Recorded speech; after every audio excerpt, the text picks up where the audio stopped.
Pero Nairobians, Nakurians, Kiabuyans, Kajodeans, and Machakoyans.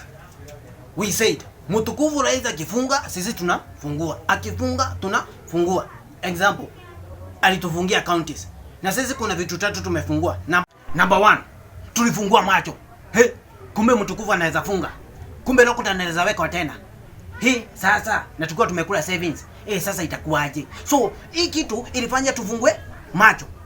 Number 2, pale social media tulifungua nyoyo zetu, tulifungua roho zetu. Mbona Mtukufu anafunga? Sasa hii nini tena? Lockdown tena, makazi tena. Tulifungua nyoyo zetu. Number 3, kikiumana sana tutafungua pay bill. Mashida zikizidi tutafungua pay bill. We are not the only one wenye watafungua pay bill. Wakati kiliumana, Baba, Kalonzo, Wetangula na Joho walifungua pay bill.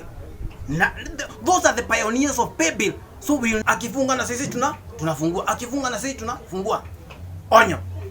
This time round, musikule school fees. Hakuna kukula school fees. Last time mulikula school fees vibaya sana. NB.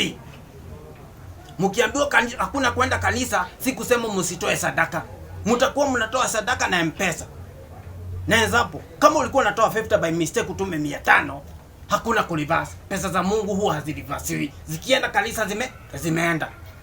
Mtukufu Raisi, kuna advantages na disadvantages za lockdown. Example, kuna msichana alitoka huko Kakamega, huko Bukungu Stadium kuja kutembelea boyfriend yake hapa Kawagwale.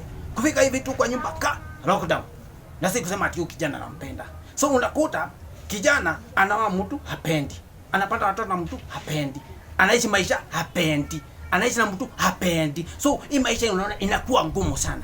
Advantages, kuna hawa wasichana walaigaga. Maybe msichana alikuwa amekuja tu kutembelea boyfriend yake huko Nairobi. Lockdown inafungwa. Unakaa tu na Mungu anajibu maombi.